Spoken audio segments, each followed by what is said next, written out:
여드레가 차서 아기에게 할례를 행할 때 그 이름을 예수라고 하였다. 그것은 아기가 수태되기 전에 천사가 일러준 이름이다. 모세의 법대로 그들이 정결하게 되는 날이 차서 그들은 아기를 주님께 드리려고 예루살렘으로 데리고 올라갔다. 그런데 마침 예루살렘에 시므온이라는 사람이 있었는데 그 사람은 의롭고 경건한 사람이므로 이스라엘이 받을 위로를 기다리고 있었고 또 성령이 그에게 임하여 계셨다. 그는 주님께서 세우신 그리스도를 보기 전에는 죽지 아니할 것이라는 성령의 지시를 받은 사람이었다. 그가 성령의 인도로 성전에 들어갔을 때 마침 아기의 부모가 율법이 정한 대로 행하고자 하여 아기 예수를 데리고 들어왔다. 시므온이 아기를 자기 팔로 받아서 안고 하나님을 찬양하여 말하였다. 주님, 이제 주님께서는 주님의 말씀을 따라 이 종을 세상에서 평안히 떠나가게 해 주십니다. 내 눈이 주님의 구원을 보았습니다. 주님께서 이것을 모든 백성 앞에 마련하셨으니 이는 이방 사람들에게는 계시하시는 빛이요 주님의 백성 이스라엘에게는 영광입니다.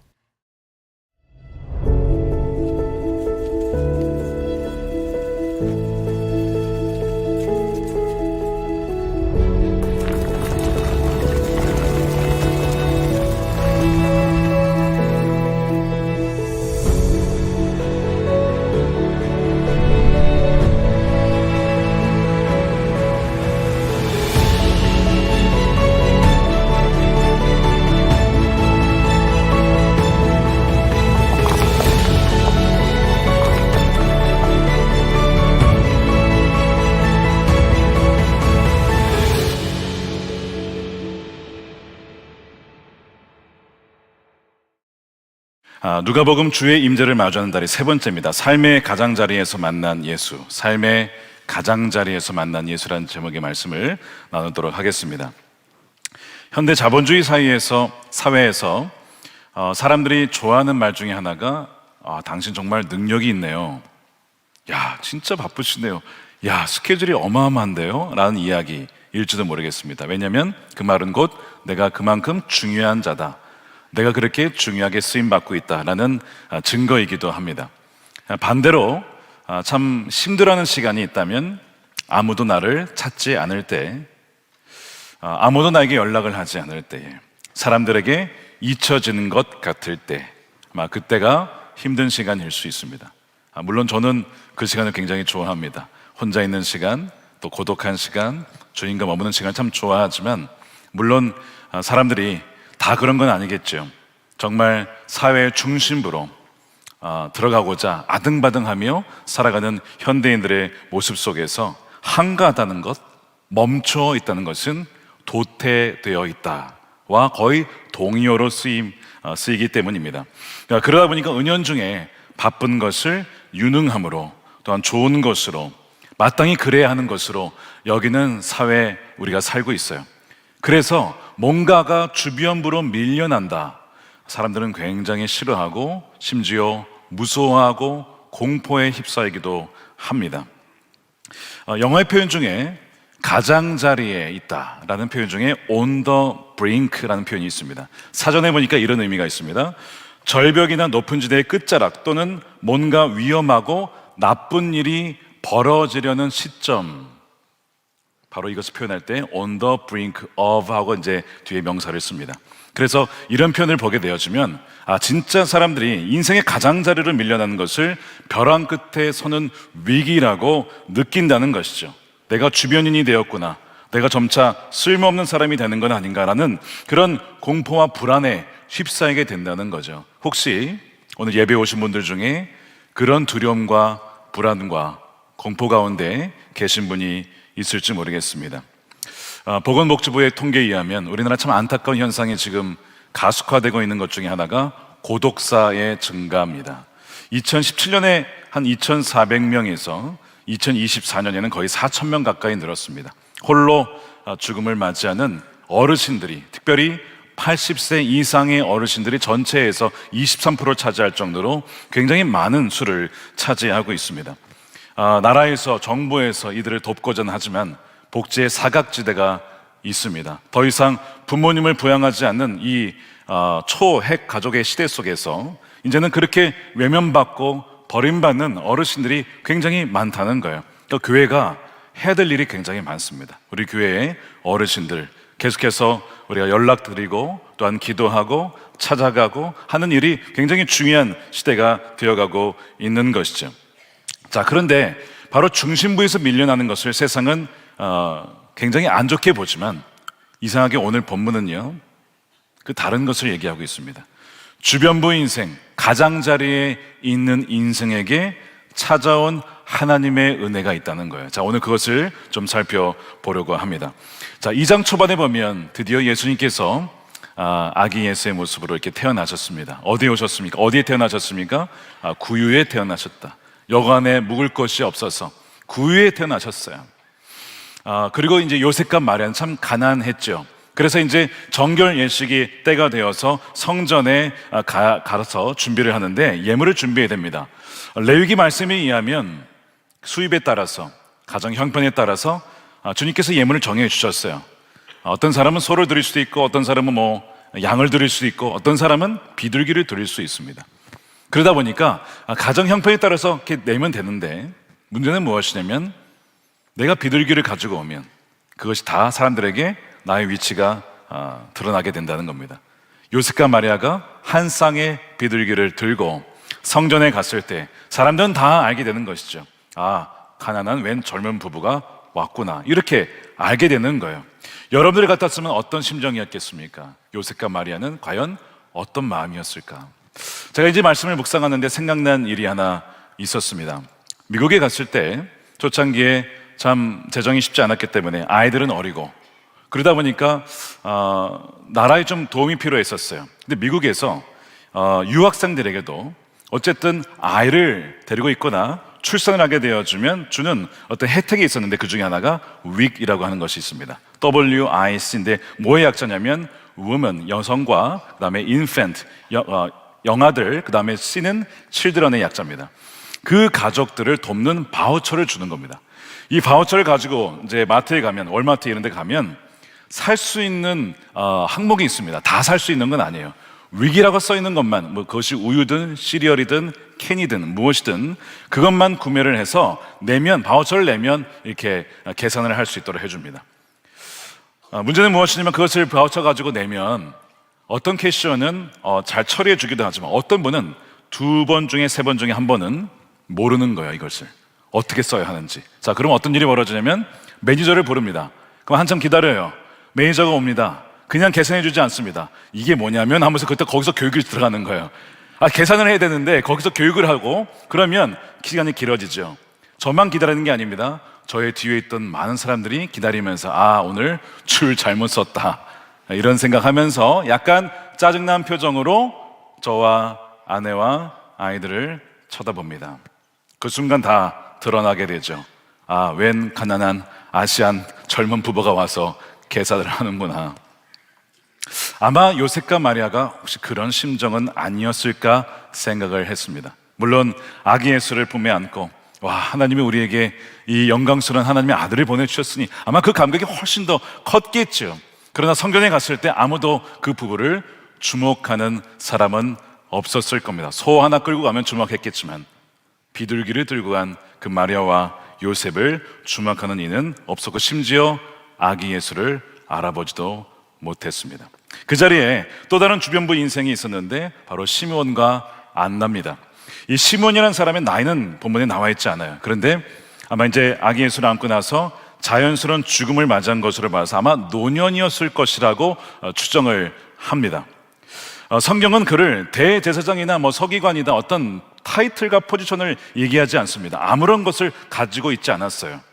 가난하다라고 하진 않았지만 무엇인가 내세울 것이 없었던, 그리고 노년에 그야말로 주변부 인생이라고 할 수 있는 사람이 바로 시몬이었죠. 성경은 그가 경건했고 의로웠고 이스라엘의 위로를 기다리는, 아주 오랜 시간 기다리는 사람이었다라고 이렇게 묘사를 합니다. 또 한 명의 인물은 안나죠. 결혼을 했는데 참 안타깝게도 7년 만에 남편을 잃습니다. 그 이후에 수십 년이 지났어요. 그리고 이제는 나이가 84이 되었습니다. 그 나이에 이르도록 과부로서 살아온 겁니다. 사회적인 약자로서, 경제적인 약자로서 그렇게 오랜 시간을 홀로 성전에서 기도하며 금식하며 살아온 여인이 바로 안나였습니다. 자, 그런데 여러분, 오늘 본문에 요셉과 마리아와 시몬과 이 안나가 집중 조명되어 있어요. 누가는 유독 이 시몬과 안나에 집중을 합니다. 다른 복음서에서 나와 있지 않은 이 두 명의 이 가난하고 어떻게 보면 비천하고 또한 사회의 주변부로 밀려 있다라고 할 수 있는 이 사람들을 집중 조명하면서 무슨 얘기를 하냐면, 만왕의 왕이신 예수님을 알아본 자들이 바로 이들이었고, 바로 먼저 그 예수님을 만난 이들이 성전의 중심에 있었던 사람들이 아니라 바로 이 주변부에 있었던 안나와 또한 시몬이었다는 것을 말씀하고 있습니다.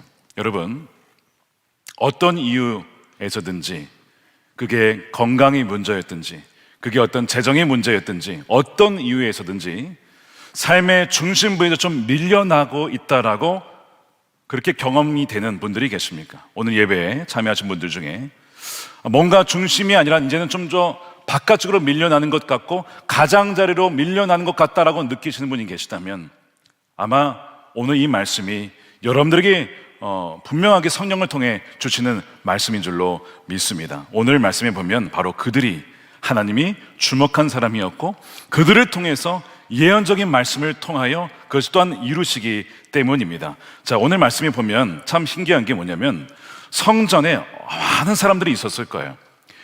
제사장을 비롯하여서 레위인들을 비롯하여서 예배 드리러 온 사람들, 정말 바글바글 했을 것입니다. 우리가 오늘 예배에 이렇게 모인 것처럼 많은 사람들이 성전에 왔을 거예요. 자, 그런데 말씀드린 것처럼 아기 예수가 왔음에도 불구하고 그 아기 예수를 메시아로 알아본 사람은 없었습니다. 아무도 없었다는 거예요. 중심부에 있었던 사람들 중에는 아무도 그 아기 예수님을 알아보지 못했습니다. 자, 질문을 던져야 됩니다. 왜 똑같은 성전에 있는데 누군가는 그 예수님을 알아보고 심지어 아기 예수였음에도 불구하고, 그러나 누군가는 왜 그 성전에 왔음에도 불구하고 아기 예수를 알아보지 못했던 것일까라는 질문입니다. 성경은 분명한 답을 하나 주고 있습니다. 그 차이는 성령이었다라고 얘기를 해요. 시몬 위에 성령이 임하였다. 그리고 성령께서 그에게 죽기 전까지는 너는 그리스도를 보기 전까지는 죽지 않을 것이다, 분명히 얘기를 하고 있어요. 성령께서 말씀을 주셨고 성령께서 그를 인도하여 마침 아기 예수가 들어갈 때에 그 타이밍에 맞춰서 갈 수 있도록 인도해 주었다는 거죠. 그게 결정적인 근거입니다. 그런데 오늘 말씀을 가만히 보게 되어지면 추측해 볼 수 있는 것이 하나 더 있는데 바로 속도입니다. 자, 성전에 많은 사람들이 예배를 준비하기 위해, 예배 드리기 위해 동물도 끌고 오고, 당시에 예배를 하기 위해 제사장과 레위인들과 얼마나 바빴겠습니까? 우리가 오늘 성전을 준비하기 위해, 여러분, 그냥 준비된 게 아니죠. 저 뒤에 보면 성전을 준비하는 많은 사람들, 또 1부가 끝나면 2부가 끝나면 준비하는 많은 분들이 있기 때문에 우리가 편안하게 예배를 드릴 수가 있는 거예요. 안내하시는 분들이 있고, 또한 카메라로, 또한 영상으로, 또한 여러 가지 주차로 섬기는 분들이 있기 때문에 우리가 예배를 드릴 수가 있는 거예요. 그때도 마찬가지였습니다. 자, 그런데 그들은 너무 그 예배를 준비하느라, 분주하여서 정작 예수를 만나지 못합니다. 아이러니한 겁니다. 자, 예배를 드리지만 예수를 만나지 못했다는 거예요. 여러분, 이것이 우리에게도 얼마든지 벌어질 수 있습니다. 예배 드리러 왔지만 예수님을 만나지 못하고 그냥 마당만 받고 돌아가는 일들이 있을 수 있다는 거죠. 여러분들은 시므온입니까? 아니면 그 성전에 분주했던 많은 사람들 중에 한 명이십니까? 그 차이가 바로 속도에서 날 수 있다는 거죠. 삶이 너무 빨라지면 앞은 보이지만 주변은 보이지 않기 때문이죠.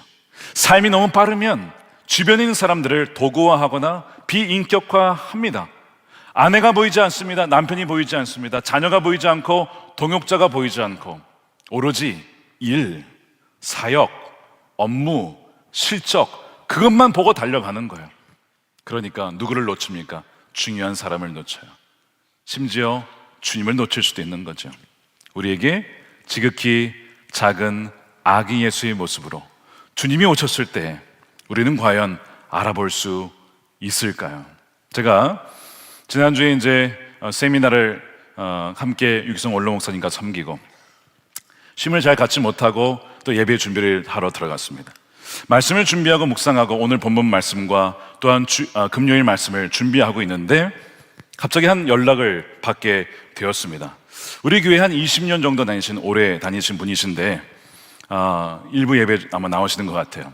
그리고 열심히 일을 하시는 분입니다. 근데 일을 하시다가 작업 중에 사고를 당하셔서 추락을 하셨는지 어깨에 인대가 3개가 파열이 되면서 6시간 동안 긴 시간을 수술을 받으셔야 했습니다. 그 기간 동안 이제 그 이후에 교구 목사님 통해서 기도도 받으시고 그렇게 해서 회복을 하고 계신데 워낙 상처가 깊었기 때문에 금세 낫지가 않는 겁니다. 일을 못 하시게 됐어요. 일을 쉬니까 재정이 빕니다. 또한 어려워집니다. 자녀는 무려 3명이나 있는데 가정이 점점 힘들어지는 거예요. 그러니까 도움의 손길이 필요하지 않겠습니까? 근데 이분이 또한 목장에 소속이 또 안 돼 있는 거예요. 예배만 드렸기 때문입니다. 어찌되었든 교회의 도움을 청하러 아마 위드라고 하는 그 프로그램을 아시게 된 거예요. 위드는 우리 교회에 어려우신 분들을 돕는 구제 프로그램입니다. 그래서 그걸 알게 되고 연락을 하려고 교회에다가 전화를 했는데, 그러면 교회에 전화하신 분들은 아시겠지만 좀 AR할 수도 있고 여러 가지 좀 복잡할 수 있어요. 아마 이분도 연락을 했는데 담당자가 그 자리에 없었는지 모르겠지만 연결이 잘 안 됐습니다. 아마 위대에서 알았으면 절차를 통해서 도와드렸을 텐데 연결이 되지 않은 거예요. 이분의 마음속에 어려워지신 거예요. 상황도 쉽지 않고, 그런데 교회에도 접근이 쉽지 않으니 그러면서 저에게 연락을 하신 건데 보내신 글을 읽다가 제 마음이 참 철렁하고 내려앉았던 몇 가지 문장이 있었습니다. 목사님, 교회에 높은 문턱을 느낀 점이 한 사람의 약자로서 참 아쉬웠습니다. 마음 한구석이 참 쓸쓸했습니다. 일할 수 없고 그리하여 아이들을 도울 수 없으며 가장으로서 힘이 없고 재정이 없고 모아둔 재정이 없다는 것 때문에 그렇게 무기력한 그 느낌, 이게 너무 힘들었는데 교회에 도움을 구하러 갔으나 연결이 되지 않는 이것이 참 마음이 쉽지 않았습니다. 그런 얘기를 하시는 거예요.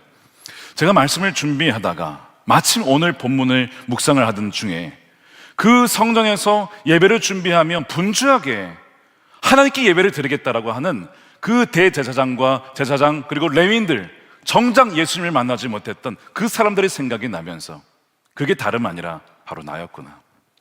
우리 성도님 중에 이렇게 아픈 일을 당하고 힘든 일을 당하여 도움의 손길을, 비록 목장에 계시지 않았기 때문에 더 어려운 일을 청한 것이지만 어쨌든 도움을 청하러 교회에 전화를 하였으나 연결이 되지 않아서 이런 마음에 상심하셨다는 것이 너무 죄송하고 주님께도 죄송하고 그런 마음이 들었어요. 모든 것을 다 멈추었습니다. 삶의 속도를 줄였어요. 그리고 그분께 연락을 드렸습니다. 집사님, 죄송합니다.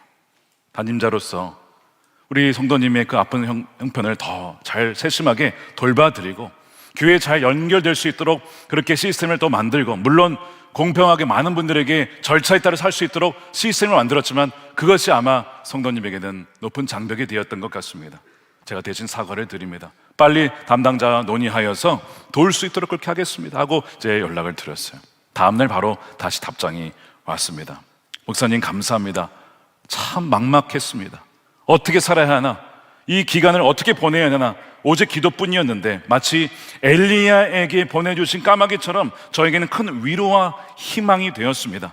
저희 가정이 이 고비를 잘 믿음으로 넘길 수 있도록, 건강을 회복하여 다시 일터로 돌아갈 수 있도록 기도 부탁을 드립니다 라고 연락이 오신 거예요. 그리고 이제 팔로업이 지금 진행되고 있는데, 사랑하는 여러분, 저는 이 말씀을 보면서 이것이 바로 나의 상황이고 어쩌면 이것이 우리의 형편일 수 있다라고 생각이 들었습니다.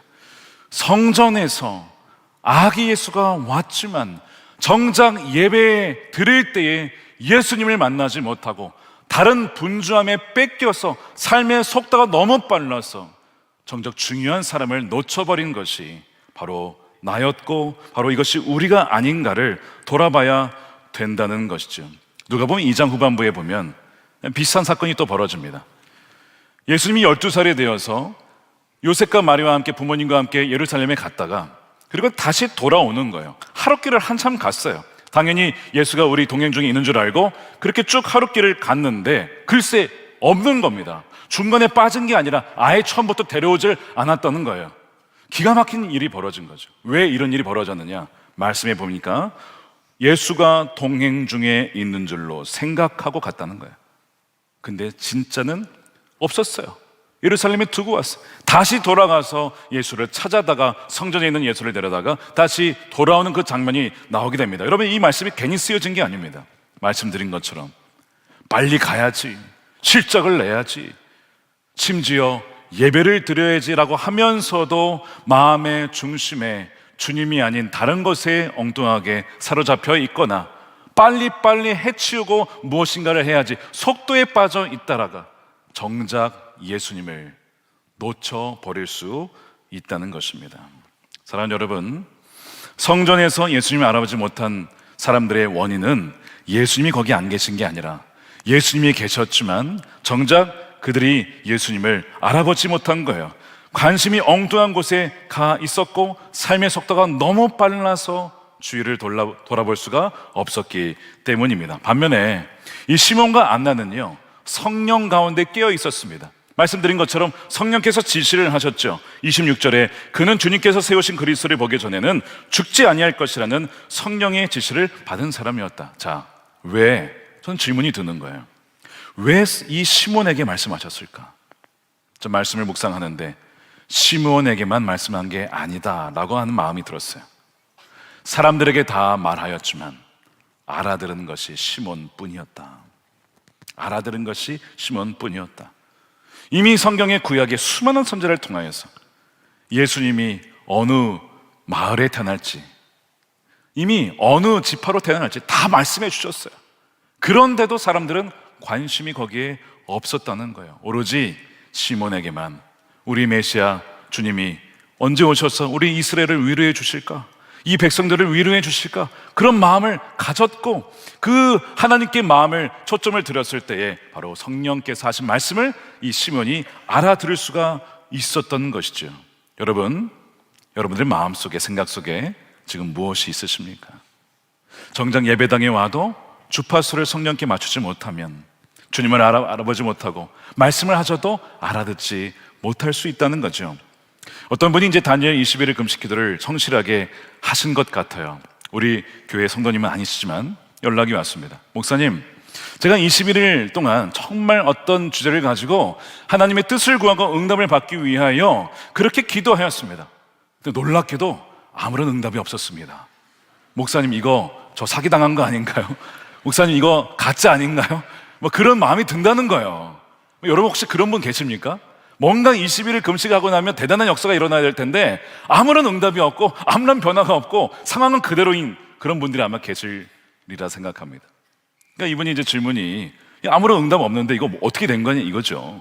저보고 이제 책임지라 거의 뭐 그 정도는 아니겠지만 약간 그런 느낌의 이메일을 보내줬어요. 그래서 제가 이제 그분의 상황을 다 알 수는 없으니까 보내주신 상황에 따라서 몇 가지 말씀드린 것 중에 하나가 첫 번째, 침묵도 응답일 수 있습니다 라고 말씀을 드렸습니다. 십자가에서의 침묵 얘기를 말씀하면서 십자가에서의 침묵도 하나님의 응답이었고 그 과정을 통해 휘장을 열고 십자가의 구원의 길을 열어주지 않으셨습니까? 그 첫 번째. 두 번째는 주님이 이미 말씀하셨는데 알아듣지 못한 것일 수도 있습니다. 제가 그랬습니다. 자, 그분이 생각하는 A라는 것이 있어요. 자, 여기에 대한 응답을 받고 싶은 거예요. 그러니까 본인 생각하는 A가 있는데 주님이 정반대에서 응답을 하셨네. 자, 그러면 고개가 일로 가 있잖아요. 그러니까 여기서 응답을 하시면 알아차리지 못하는 거예요. 전혀 생각하지 않았던 거거든. 혹시 그런 것일 수도 있습니다 라고 하면서 한번 다시 돌아보세요. 정말 그 21일간 말씀을 통하여 하나님의 사람들을 통하여 우리 문의하신 분의 그 주위의 사람들을 통하여 환경을 통하여 정말 주님은 아무런 말씀을 안 하셨습니까? 혹시 듣고 싶은 것만 들으려고 한 건 아니었습니까?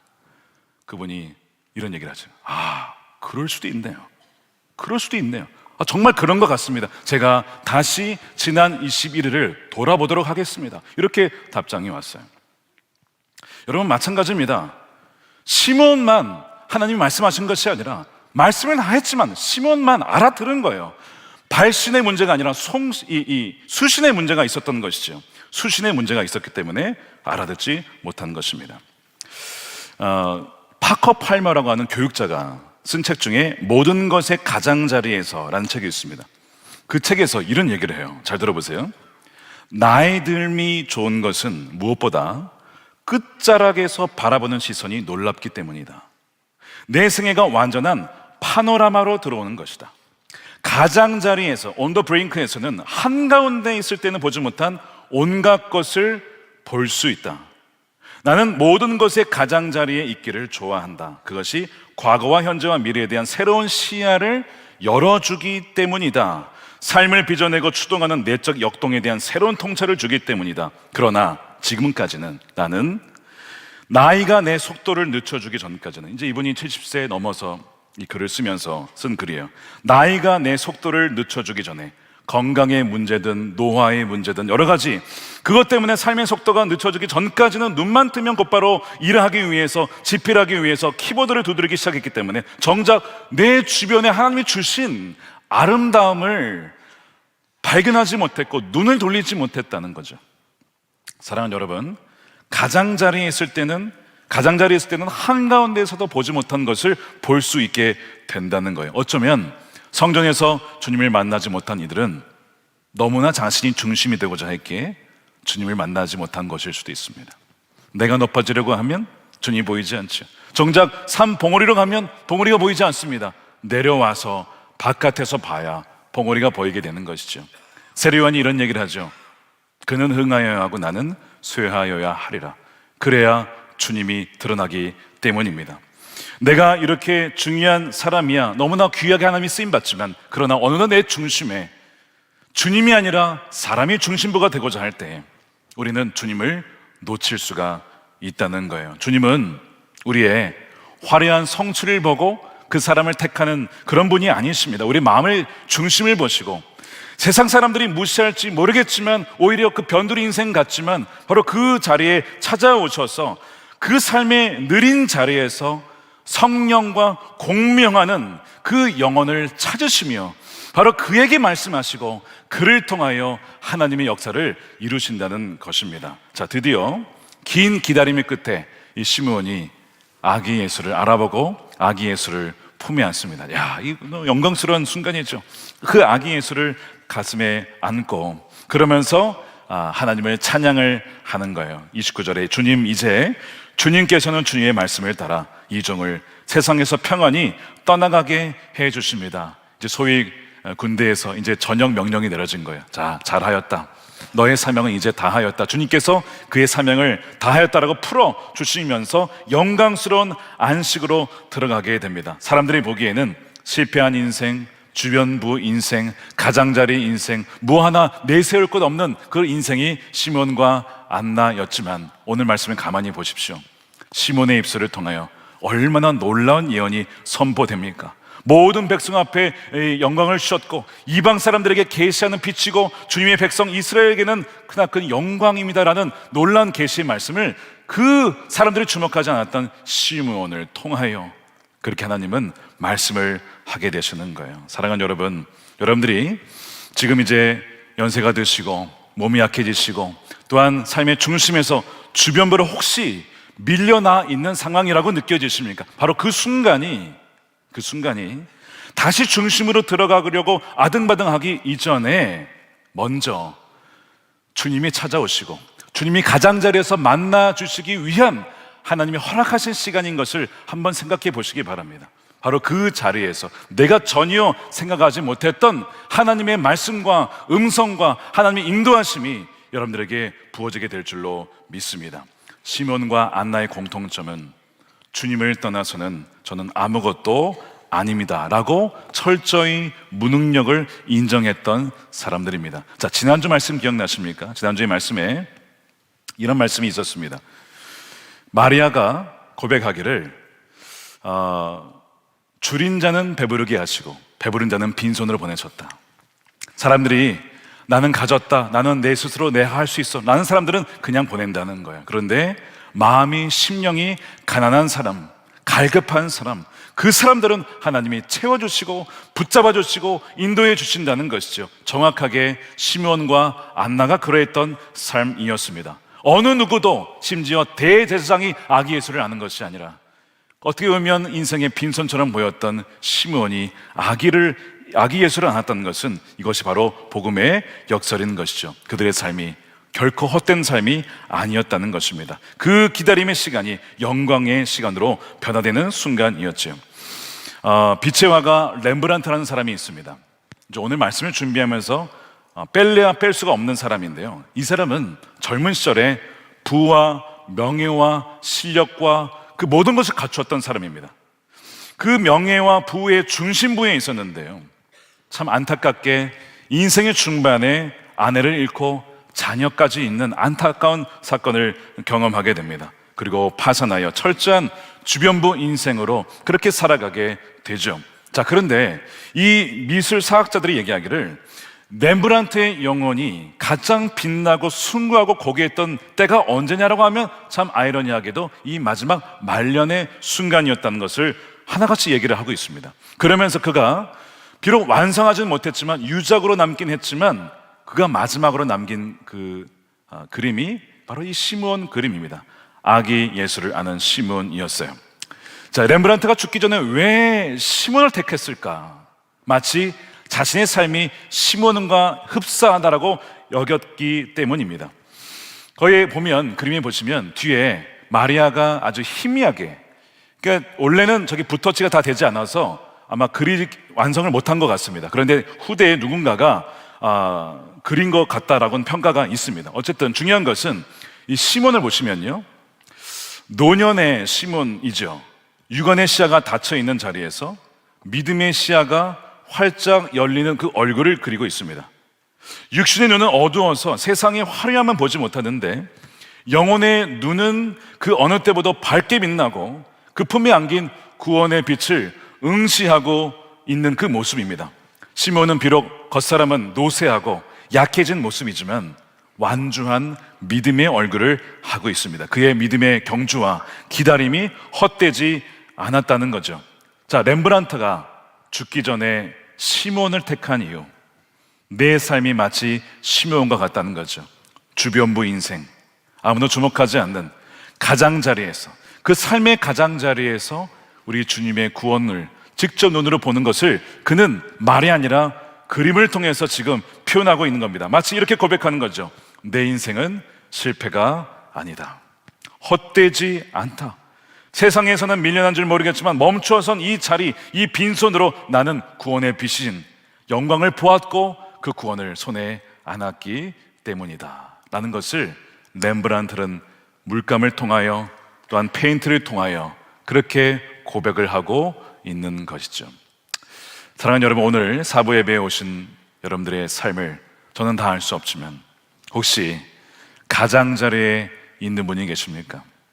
건강의 문제든 재정의 문제든 관계의 문제든 삶의 중심부에 가고 싶었으나 삶의 가장자리로 밀려나는 것 같다라고 느끼시는 분이 계시다면 오늘 이 말씀을 기억하십시오. 주님께서는 바로 가난했던, 그리고 가난하며 마음이 심령이 온전히 주님만을 원했던 요셉과 마리아의 가정에 오셨고, 그 성전에서 주님을 알아봤던 사람은 다른 그 어떤 위대한 제사장과 레위인이 아니라 바로 시몬과 안나였다는 사실, 그 아기 예수를 품에 안고 놀라운 영광의 그 빛을 보았던 사람이 바로 주변부 인생이었던 이 시몬과 안나였다는 사실을 우리가 기억할 때, 지금 여러분들이 처한 상황이 그러하다면 오히려 주님, 저의 눈이 주의 구원을 보기를 원합니다. 제 손이 빈손인 것 같지만 주님의 영광을 안고 싶습니다. 주여, 제가 빈 인생 같아도, 제가 주변부 인생이 된 것 같아도 주 예수 그리스도 한 분이면 제 인생은 충만한 인생이고 충분한 인생입니다 라고 고백하여서 세상의 중심부로 돌아갔지만 정작 예수님을 만나지 못한 그런 인생이 되기보다 주변부 인생 같아도 예수님으로 인하여서 예수님을 중심으로 삼고 그렇게 살아가는 복된 인생으로 살아가는 저와 여러분들이 되시기를 주님의 이름으로 축원드립니다.